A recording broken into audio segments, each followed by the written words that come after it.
Hello and welcome to another episode of The Unstarving Musician. I'm Rabonzo. This is my podcast. How are you? Where are you? What are you wearing? My guest for this episode, Dan Scott, lives at the intersection of creativity, law, and financial freedom.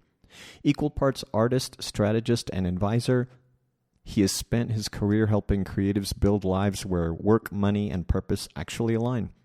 He started his career with a law firm and then discovered the world of private practice. But then he realized his true calling was helping individuals and families navigate the deeper questions around creativity, wealth, identity, and legacy. In 2015, he founded Scott Law, where he developed a modern approach to legacy planning, focused not just on protecting assets, but on protecting creative ownership, cultural impact, and long-term freedom. That philosophy eventually evolved into Spotlight Advisory Group, where Dan expanded beyond legal counsel into holistic management and advisory for creative entrepreneurs. Spotlight works with musicians, artists, actors, founders, and independent creators to help them build sustainable careers through ownership, financial systems, brand strategy, intellectual property, and long-term vision. Dan covers a lot in this episode. Perhaps most importantly, the budgeting insight to build your annual budget from historical cash flow data, treat wins as exceptions rather than the new norm, and stay conservative on forecasting. Also, ownership. Dan stresses the importance of focusing on ownership of everything from day one, and the fact that common law copyright provides initial protection, but formal registration provides proof of ownership and administrative teeth. I asked Dan, when does an indie artist actually need a lawyer or advisor versus when they can handle it themselves with templates or a service? Where's the threshold and what's the cost of getting it wrong? His response was simple. Consulting a lawyer to find out if you can afford them is free. Dan points out that some lawyers will even do favors on contract review. And he reminds us that AI is a fine research tool and starting point, but not a substitute. He also includes the caveat that not all lawyers are good lawyers. That is a valuable word of caution on evaluating your representation. This conversation is partly about estate planning for artists, but it's largely about planning your life with purpose so that you can wake up every day and make art and music. Find Dan at Spotlight Advisory Group. Here you'll also find all of his socials and contact info, as well as a blog where he writes about many of the concepts that we touch on in this conversation. All right, here is me speaking with Dan Scott of Spotlight Advisory Group. So I read that you started playing music at 7 and then ended up at Sullivan and Cromwell, then founded Scott Law in 2015, then Spotlight. Can you walk me through how the music and law career started to complement each other along the way? Yeah, I mean, I went into law because I didn't know what else to do. So, I was a musician and never really pursued it professionally. And when college was coming to an end, it was kind of like, do I go to grad school? What do I do? And I didn't really see myself as becoming a professor. And so I was like, well, maybe I'll be an entertainment lawyer. And so I went to law school. And in law school, not really knowing anything about it or knowing any lawyers even at the time, I got the sage advice from a professor to, get on law review and get recruited by some big law firm. And then you can kind of do whatever you want from there. And so I did. So I did that, right? And I started at Sullivan and Cromwell thinking, I'll go in as a corporate attorney and I'll get some, transactional work. And then I can go to a smaller, entertainment firm or in-house or something. And I discovered early on, actually in my first summer associate position with them while I was still in law school, the world of, private client and family office and, sort of the estate planning world and all of that. And I really liked it. I fell kind of in love with it pretty quickly. I always knew I didn't want to be a litigator. I used to joke, I want to shake hands, not point fingers, that kind of thing. And didn't really know what corporate, law was or transactional law or really, entertainment law, which is just largely transactions and contracts. And then, didn't know at all the private client world, which is where I mean, effectively, you're an advisor for individuals and families and sort of structure their lives and their businesses. And, you do focus a lot on estate planning and sort of, generational wealth and all this stuff. And I just liked it. I liked the role. I liked the sort of diversity of what you handled because you kind of tackled every issue that came up for them. And I said, "Oh, this is what I want to do. I want to be a private client lawyer." Um, and went that direction. So, at Sullivan and Cromwell, they weren't hiring estate lawyers at the time. So I went in as a corporate lawyer. There's, out of 1,000 lawyers, there's, 10 of us or whatever it was that did the private client work. So, 6 months into working at Sullivan, an opportunity opened up, and I went into their smaller group, and I started kind of doing all that work, and the rest is history. But the minute I started that, my interest was helping artists. I wanted to do that sort of work and be the private, personal attorney or advisor for artists. And, I discovered pretty quickly that what I call the world of traditional wealth is being managed very differently than, the world of artists and artist wealth. Um, and that traditional wealth was getting sort of the, high level, sophisticated advice that the Sullivan and Cromwells of the world were giving. But there were, artists were few and far between. And so I, recognized not only was I passionate about it, but there was sort of an opportunity there, right? Hey, I could become the guy who's the expert, in this space. So that's what I did. I spent my law firm career building that expertise, focusing on, what are the unique needs of artists and creatives, and more importantly, what are the solutions? And did that, became very focused around the idea of legacy planning as opposed to traditional estate planning. The idea being when, Prince or Tom Petty or any of these big artists, pass away, that they leave more than an estate, which is really just your property or your money, but they leave something greater, a legacy, which is a purpose of sorts, right? Sure. And that was the beginning, right? Was sort of getting to understand that aspect of working with artists and creatives. And so I went out on my own uh, to start my own law firm to focus on this area. I did that because, for a number of reasons, my peers in the law firm space didn't want to focus on that, right? Again, like I'm somewhat critical of the sort of traditional financial world out there. It's not built for artists, right? It is, you know, it is designed for that traditional wealth concept, and I think there's good business reason to that. Um, there's very few artists, right? And artists don't typically have the level of wealth that a family office client, typically has, right? So, in the law world, you're dealing with clients that have, 100, family office money, $100 million and up. Like, how many artists actually have that kind of wealth? And when you deal with the traditional financial institutions, it's the same thing. They're looking to work with clients that have hundreds of millions of dollars.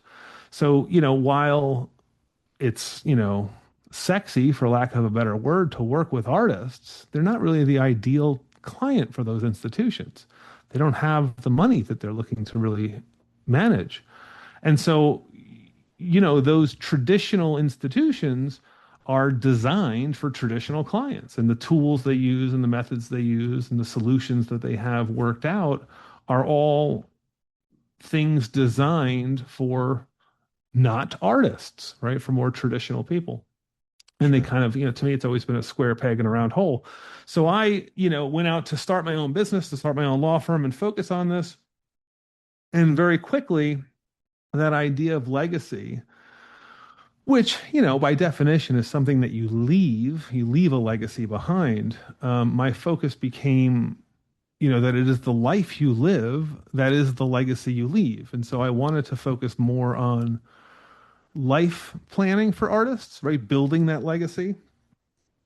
And that's when I realized, being a lawyer was essentially the wrong role, right? I needed to expand my role into more of a type of management where I can be more of a general advisor, not just a lawyer who, for better or for worse, clients looked to more for document drafting and things like that, and less for advice. So that's kind of a long story of how Spotlight was formed, which is my current company, and that's what we focus on, is really helping artists develop what is ultimately their legacy, which is another word for saying purpose, right? I think that a legacy, when you ask someone very practically, what is your legacy? I think it's a way of asking them, what purpose did your life serve? And I believe we all have a purpose. We have a unique gift and value that, is rooted in our individuality, that our creativity is really the vehicle through which we bring it to the world. And so the greater mission for me is helping artists and creatives essentially discover or uncover what that purpose is and design a life fulfilling it.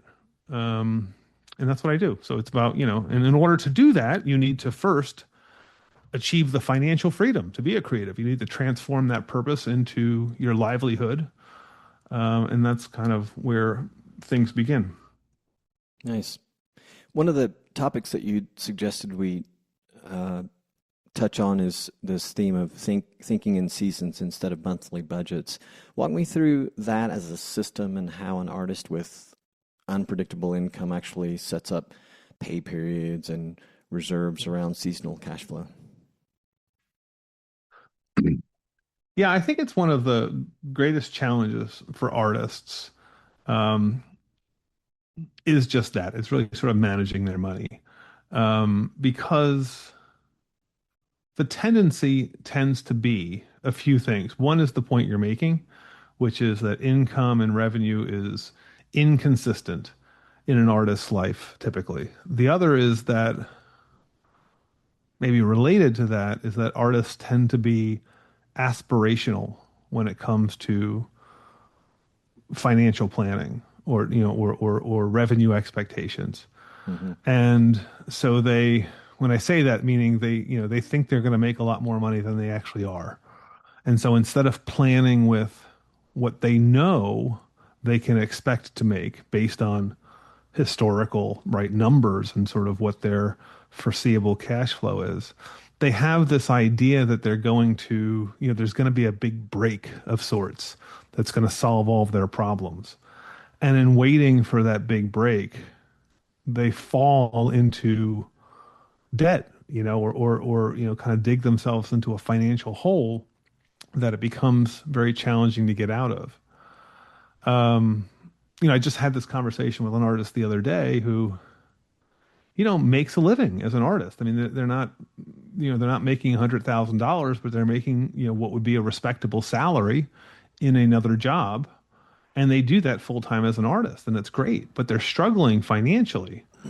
And the reality is they're doing that because they're not living within their means, right? They've accomplished the goal of making enough money to be a full-time artist.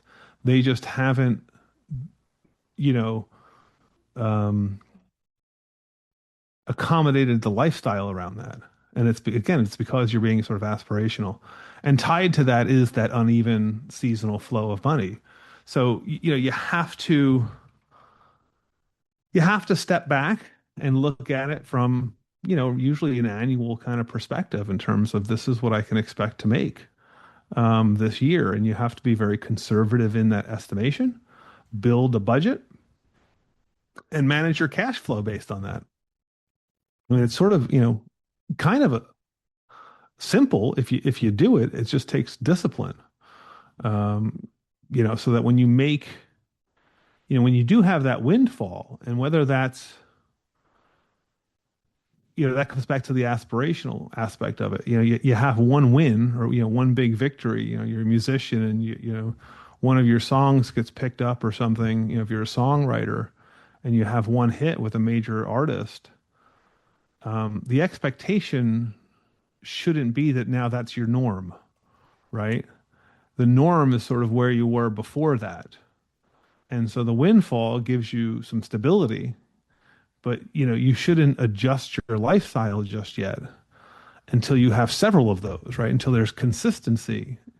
Hmm. And that's sort of your new norm. That's sort of what your new expectation can be. Even Does then, that I would sort of answer your imagine, question? yeah, totally. Even then, I would, when the big wins keep coming, I would think that the practice of the annual planning and the seasonal thinking still is very important for them. But yeah, I guess it's all relative to how successful they become. Well, a million percent. But it's at some point, depending on the size of the sort of, seasonal win, right? This is where now the other thing you have to keep in mind is that you're trying, I think the goal is to, build a life of creativity. It's a lifelong goal. And so you have to be future thinking throughout your career.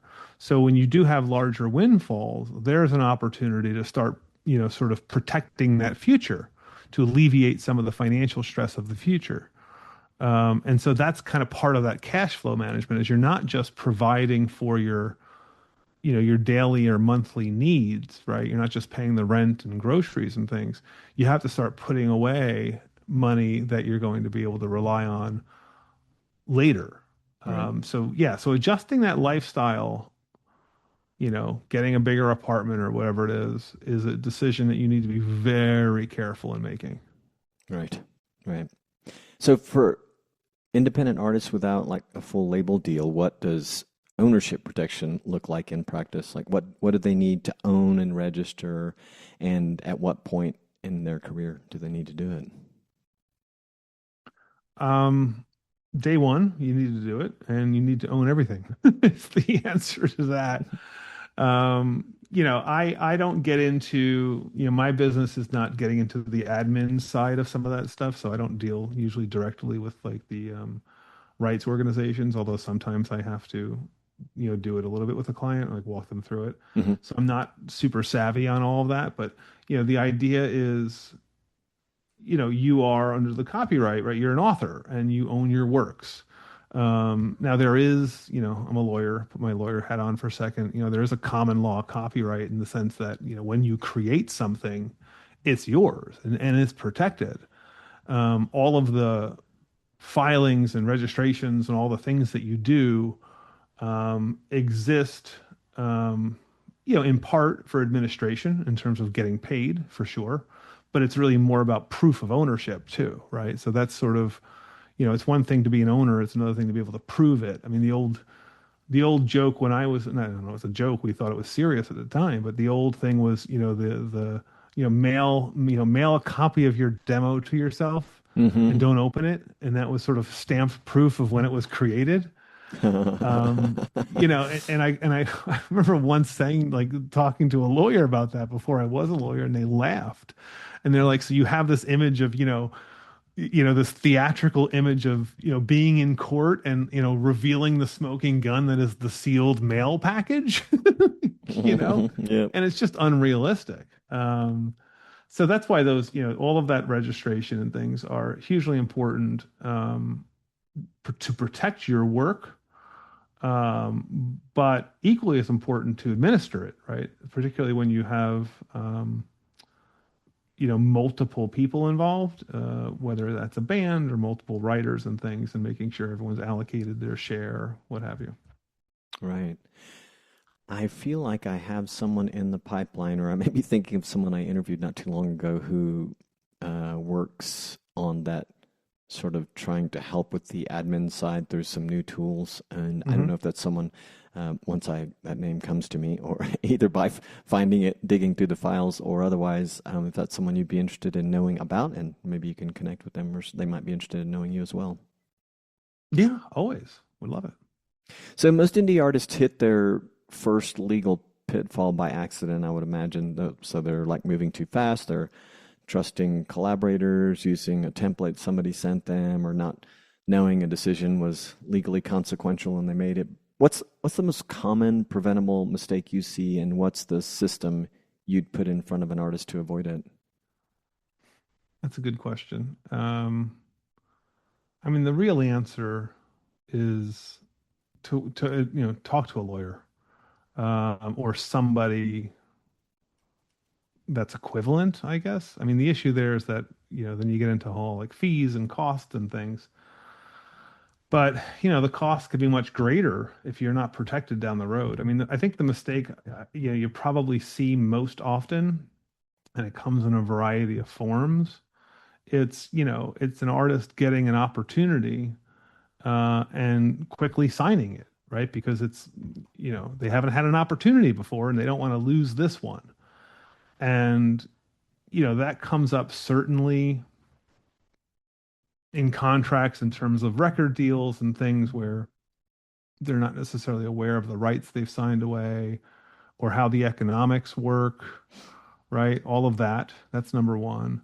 But it also happens when it comes to representation, and it comes to, managers and people that you sign with, knowing there also what you're giving away. And it's not a shot against managers. They want to protect themselves too. But, from an artist perspective, a lot of times, termination clauses are, it can get burdensome on an artist to get out of a relationship. Right. And then also, what that manager retains if there is a termination of the relationship is very important to negotiate. Um, Yeah, so you want to retain as much ownership and control as you can and not give that away and not give away, perpetual forever royalty streams and things, if you can avoid it. Sure. So it's kind of it's really a way of thinking that goes back to what you were saying earlier about manage your ownership of creative properties from day one. And then I think the first thing you said was the real answer being talk to a lawyer or someone equivalent that can Yeah. guide you in the beginning. And it's just knowledge, right? I mean, the point is to just know so that you can make it a very intentional decision. You might decide that it's worth giving something, giving however much away because of the opportunity or because of who the person is, right? Um, it's just important that you're making that decision Mm-hmm. and you know what you're giving up and you've thought it through, right? Whether or not to accept those terms, that's not a legal decision. That's a business one, right? But knowing what that decision actually is, that's the important part. Right, right. When does an independent artist actually need a lawyer or advisor versus when they can handle it themselves with templates or services, maybe an AI assistant? Where's the threshold and what's the cost of getting it wrong? I mean, costs really vary, tremendously, so I can't really.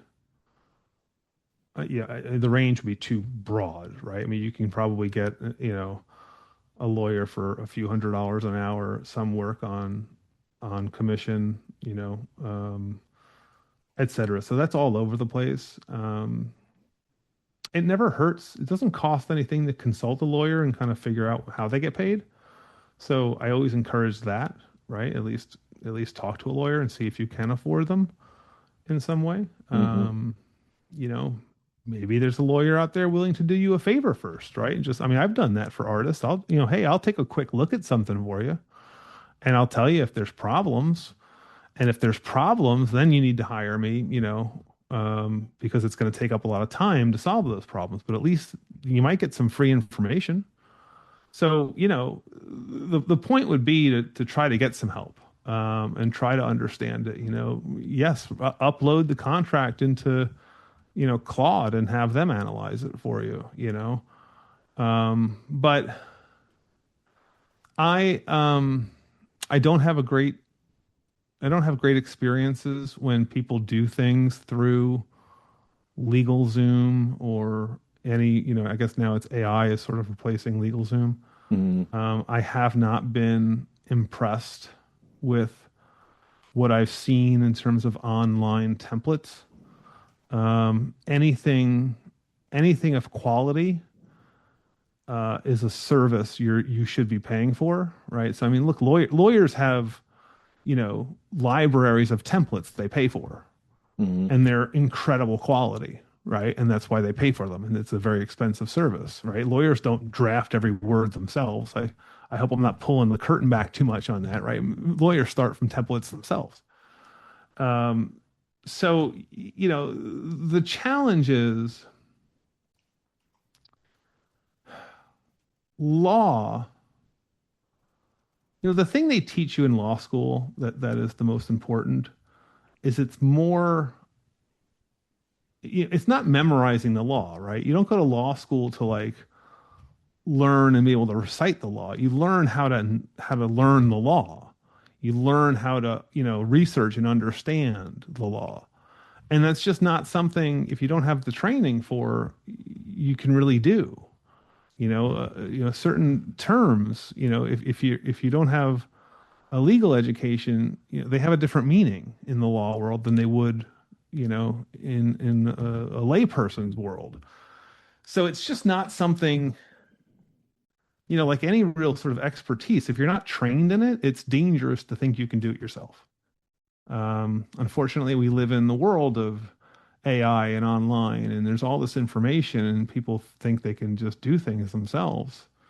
Um, and some people are really smart, but, even using AI, AI is a great tool, but you have to be smart enough to know how to use AI. You have to know, you have to know when AI is wrong. Yeah, exactly. I mean, that's important though, Yeah, right? I mean, that's what sure. we don't do. I even get, I've had people on the other side. I even had clients who will send me a document of some sort, and it's so clearly generated by AI and not touched. Like they just copied and pasted or took the document AI created and just pushed it out to everybody. And that's the wrong thing to do. Um, but it's a great starting point sometimes. It's a great, can be a good research tool. Those sort of things, particularly on admin, all of those things are great tools to reduce, what is busy work for somebody. But yeah, Yeah, it's a mistake. It's a mistake to think you can do it yourself if you don't have the experience, you don't have someone else doing it for you, and you don't even know what sure. to think about. You don't even know the issues, so you don't know what to look for. Yeah, and I would imagine everyone's situation is highly unique, and that's Yeah. just something that a human Well, is but good at. also listen. I mean, it doesn't. It's not always a lawyer. I mean, good. A lot of managers are were lawyers. A lot of agents were lawyers. Hmm. So, and that's why they like can negotiate deals and things. So it's more just about somebody who has knowledge, because not every lawyer is a good lawyer either, just because they're a lawyer. Right. Good That's the point. thing they don't tell you growing up. They don't tell you when you're growing up, like how much people don't know, right? Like how unimpressive the world is. You think if someone's a lawyer, they must be really smart. Nope. Not Nope. necessarily. Not at all. Not necessarily. Yeah. No, that's true. That's so true. So your pitch says fame isn't freedom and virality isn't wealth. I imagine most artists nod at that and then keep chasing both anyway, or at least many. Hmm. What's the first thing an artist actually stops doing when they take those two claims seriously? I think it is so important to remember why you're doing something. I think as a society, we've stopped to do that. Like, why? Why is something? And to just use an example, maybe this is because it's top of mind, but we're inundated with information about like government and economy, right? And I think we've stopped remembering why those things exist and what they're supposed to do, right? You have to remind yourself why. Why am I doing something? And what's the goal? And I think, or at least for the people that I work with and the artists that I encounter, the goal or the why is not money and fame. Those could be, right? Like outcomes, but they're secondary, right? The goal of every artist, every true artist, is they just want to be able to make art, to create. Um, and the reality is in society, because of the society we live in, you have to have money to live. And so it necessarily follows that, well, you have to make enough money to be an artist, right? To support yourself. Mm-hmm. But that word that I just used is critical. The word is enough. You have to have enough money in this world. Enough is very different than more. Enough is a very low bar, right? And this comes back to like the lifestyle thing. If your goal is to wake up and be a creative person and live your purpose, particularly in the early days of your career, right, of establishing yourself, that comes with sacrifice, right? Every decision comes with sacrifice. When you decide to do one thing, you are deciding to not do or have another. So the idea of like, having a nice car and a nice apartment and sort of all these material things, that is what society uses as a metric for success, is what you have to ignore. Because again, your goal is not to achieve society's metric of success. Your goal is to wake up every day and make art. That's your goal. And that's about having enough money. And enough money is a low bar, once again, right? Like, you take the spectrum of salary out there, right? You take, teachers or, administrative roles or whatever that, people make, still make 40, 50, $60,000 a year. And then you have other types of professionals that make hundreds of thousands of dollars a year. That's what a job in today's world gets you. You can fall on that spectrum as an artist. It's a low bar. The problem is, and the frustration comes in when you are distracted from your own goal and start to look at those measures of success that have been created by industry and by society. Right. And when I talk about financial freedom, right, the idea of, what does financial freedom mean? It's not just about having enough money. It's freedom from those values. You have to free yourself from the idea that having a lot of money is your goal.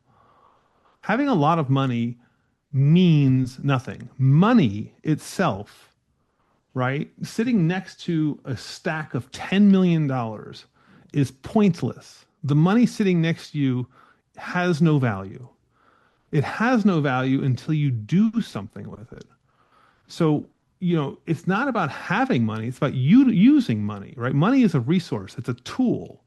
And so the only money you need is the money that can be applied towards sustaining your life, right? And that comes back to the word enough. But you have to stay focused on that, and you have to abandon and divorce yourself from this insane worldview that we've created, right? Money has become a god, right? Money has become the goal. Money has become the end instead of a means. And you have to let that go. You have to not care how other people want to judge your success, because P.S., if you do it right, you're just going to be a hell of a lot more happy and fulfilled than they are, even though you might not have as much money in the end, in the beginning.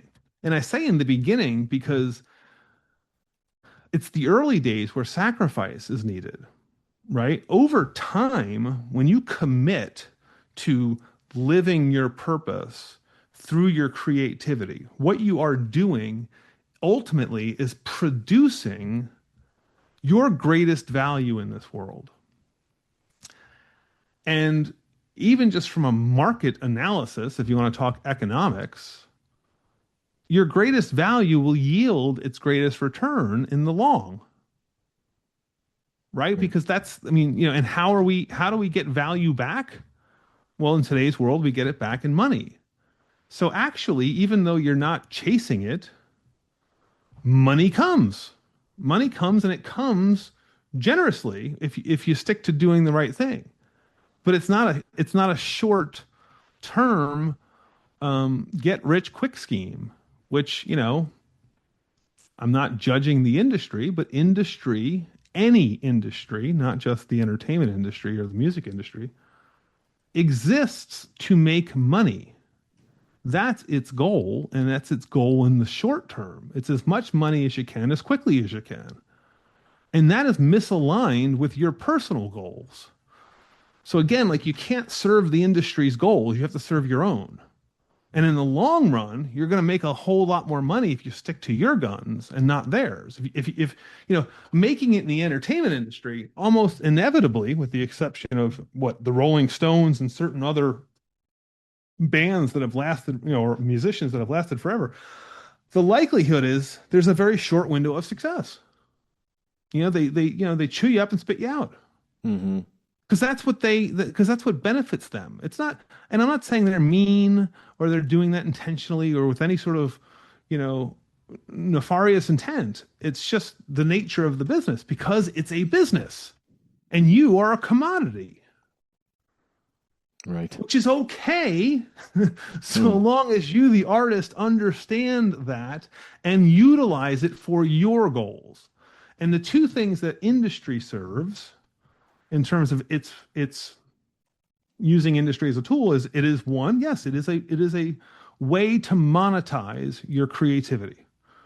Okay. And two, it is a distribution platform. It's a way to distribute your creativity. Those are the two things you can use industry for.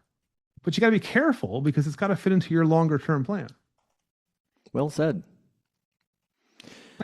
Back to the theme of ownership over fame. What do an artist's first 3 years look like if they're building for ownership versus for reach? Well, I mean, ownership to me is, very important. I mean, I think it's the most important thing, because it is, right. Like, you're putting your soul into something. Again, you're not creating to make money. You're creating for some other greater purpose. And so to give that away to a private equity firm or something, to me, is rarely justified. I mean, I just wrote about this, and I'm very critical of the trend of heritage artists selling their catalog, and I'm critical because I think it's I don't think it's usually well thought out or well advised. Right? At the end of the day, unless it's a very unique partnership meaning, you're basically bringing on an investor to invest into your catalog for the sake of magnifying your own impact on the world through your art. That's not what's happening. People are selling their catalogs, right? They're losing control. I found it very And the only interesting, although benefit- I admit to not understanding the trend fully. I have read a couple of articles on Yeah. a couple of artists who've done it, but I have found it very curious. Well, I have yet for anyone to basically say to me, explain to me, convince me that there's any reason other than money to do it. Right? It's about right. It's a windfall. I've heard, older artists are thinking about their kids and things, and all of that is short-sighted. And selling the catalog to me is not the solution. Selling a catalog is not the solution to generational wealth. If you're looking at it from a economics perspective, if someone is paying you 15x of your income, of the revenue, of the royalties, it's worth a hell of a lot more than they're paying you. So you're giving it away, pennies on a dollar. So it's not the best economic decision. That's number one. Artists that are worried about the future of the industry when it comes to monetizing their catalog and things, legitimate concern to a degree. But again, all signs point to, the private equity firms are, as disagreeing, right? They're making an investment in that. So the only way I would justify it is if you really knew why you were doing it. And that why has got to be more than money, because none of those artists need the money, by the way. And don't tell me it's about liquidity, because there's all sorts of, financial tools and things you can get to sort of leverage and, create liquidity through those assets, bridge loan, all sorts of things. So if you don't need the money and you're letting it go, there's something else there. Truth of it is, and I will say this, to maintain ownership is a lot of work, right? Um, I think it's work worth doing. I think, rather than sell it to somebody to administer, build your own team to administer it. Go hire somebody from one of these, major publishing, go pull somebody out who can manage your catalog for you. Create a family business that would really benefit your, future generations, and keep it all sort of in-house. Um, and I think the advice that they're getting, and this is where, I'll be a little bit critical, but they're getting advice from people who stand to make a lot of money by selling the catalog. There's just that's the point, is selling catalogs makes a lot of people a lot of money. And so it's not surprising. I'm not saying there's a direct cause effect here, but there is certainly a correlation between, how much money stands to be made by selling a catalog and the lack of advice that artists are getting to not sell their catalog. And even financial institutions, like other advisors that maybe are on a team, they stand to get assets that they can now manage. If you have a $300 million catalog and I'm your financial institution, even if I'm not underwriting or getting a fee on the selling of the catalog, which I probably am, but even if I'm not, I'm now probably taking on $300 million of investable assets that I can take on, because I couldn't manage, I wasn't managing your catalog. That was being done by whatever publishing company. Now it's a financial asset I can manage. So I just think that, all of the incentives are wrong. And then on top of that, even just the professional expertise is not there. I think that's the other problem, again, because I don't like to assume someone has ill intent, or is intentionally telling someone to do the wrong thing. I think most people are probably trying to be helpful, but they have limited knowledge or limited insight, and they don't know what the alternatives are, right? I mean, this goes back to like the conversation around estate planning often comes up when you start talking about the older artists. Well, they're thinking about their kids and the estate and all this other stuff.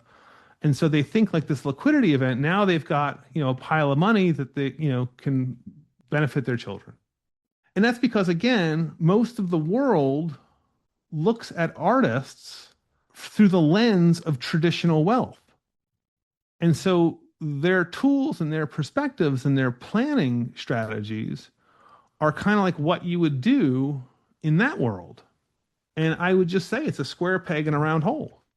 Mm-hmm. And it also tends to not be driven by purpose. I mean, I come out of the estate planning world, and one of the problems that is talked about in that industry is, statistically, okay, wealth in this country, wealth in the world, is made and lost in 3 generations. There's this ongoing problem that generational wealth is a problem. It's not preserved for some reason.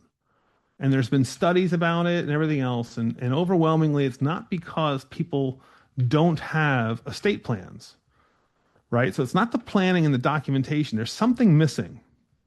And I think it has everything to do with lack of purpose. We don't infuse purpose and legacy into estate plans. And I would broaden that statement to say that is also just general financial planning. We look at things as financial assets. And that's the mistake, because without purpose, there's no direction. And without direction, that's where generational wealth and estates, right, and those assets get pulled in a million different directions. That's where litigation comes in. That's where fighting comes in. That's where, again, without purpose, there's, trust breaks down, all of it, right? There's sort of no general, leading the army. There's no mission, there's no purpose, there's no direction. And so, that's the kind of sort of step back and to say, we've got a bigger problem when it comes to managing assets. We treat them purely as dollars. And I think that's wrong, but that's, to some extent, I'm not the, I'm an outlier there. But I think that goes back to the point around the advice that artists are getting. They're getting advice from people whose worldview is that money is the goal. And so if you're advised by people who think money is the goal, well, shit, sell your catalog, right? 100% sell your catalog. The only time I would advise an artist to sell their catalog is if there became a couple things, right? One thing would be sort of like a disconnect from what they've created, right? So there's just less of a, they sort of moved on from it. Because, from a purpose perspective, if they can use the proceeds from the sale, if their plan is to use the proceeds of the sale of the catalog to invest in some other purposeful enterprise that's going to have a bigger impact on the world than their music, go right ahead. But nobody's doing that. That's not why, did Bruce Springsteen sell? I mean, the Chili Peppers sold. Everyone has sold their catalogs at this point. It's crazy. They're not doing it because they've got a plan to make a bigger dent in the universe. They're doing it because they're giving up. And I'll point that finger. I'll get in a ring and I will challenge them to that fight. You've given up, Mister. It's so funny to me. Music is so founded on rebellion and screw the man and all this stuff. And at the end of the day, you're cashing out, you're giving up, you're tired of fighting. The system has won, and they've won because they've taken everything you've created. Everything you've worked for is gone. I would imagine that's going to come back. That sentiment will arrive someday for most, or many at least, of the artists who have sold. But yeah, too little, too late, I'm sure. One can hope. Yep. You have been working on a book called The Experience of Financial Freedom. Yes. And have admitted to me that you're in a very early stage. But what's the central reframe in it that you think most artists haven't encountered yet? Every word in that title is intentional and important. It's the experience of financial freedom. 3 key words: experience, financial, and freedom. Experience is key. The premise of the book in the beginning, it starts out kind of philosophical, right? But financial freedom is a possibility, right? I believe we live in a universe of possibilities. Virtually anything is possible, right? And we have the power, we have the free will to choose which possibilities we experience. And so part of the book is helping you understand that. The challenge is understanding what experience you really want to have, right? And how do you choose an experience? And so the point there is, I'll get to what financial freedom is, but let's say you want to experience this thing called financial freedom. In order to have that experience, in order to choose it, right, to exercise your free will, what you're doing is agreeing to do the things that experience requires of you. And to also sacrifice or not do the things that experience excludes. Right? Mm-hmm. And so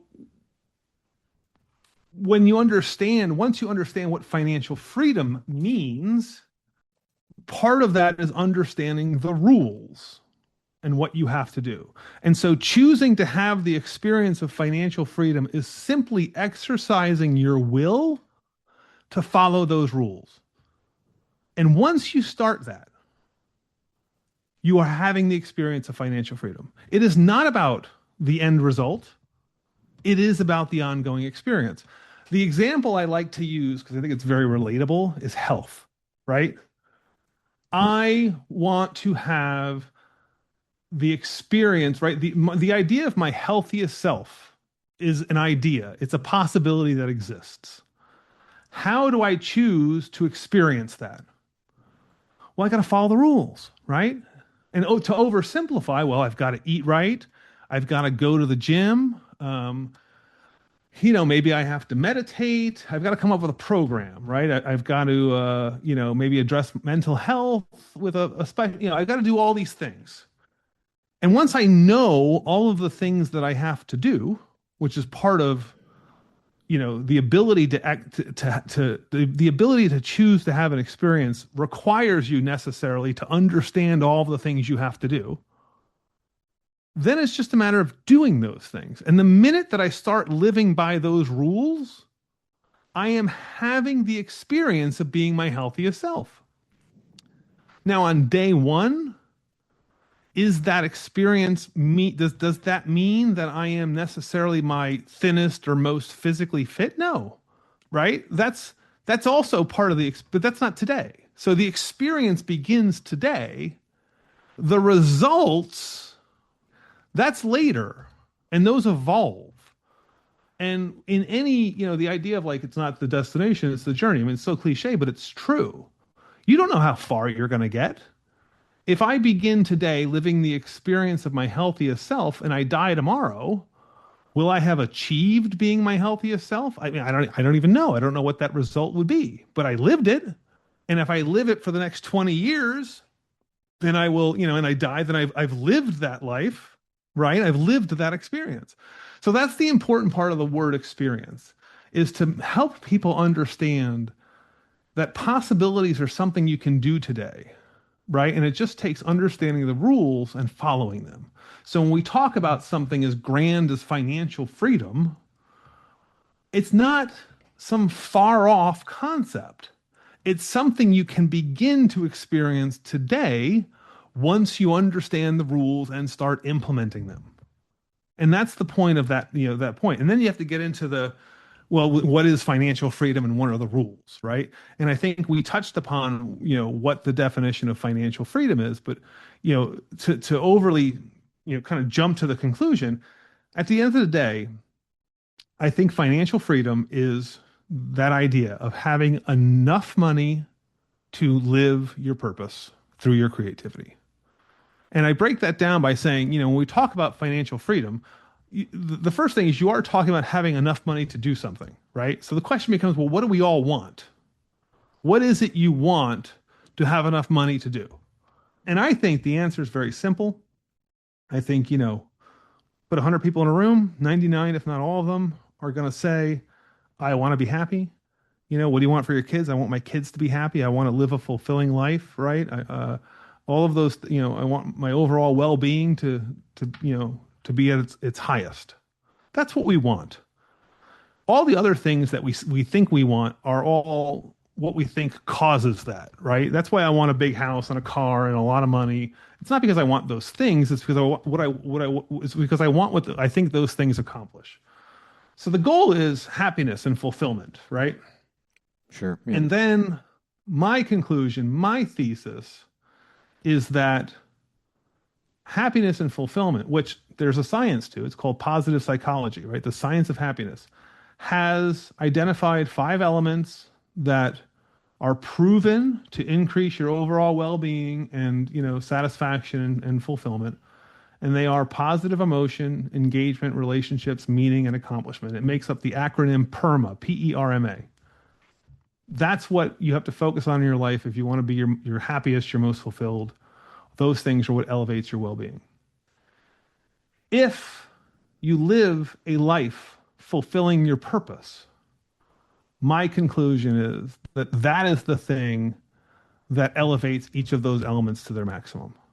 So if your goal is to have enough money to be happy, I think that equates to saying I need to have enough money to live my purpose, because that is what results in happiness and fulfillment. So that's kind of the overall, that's what the book is about.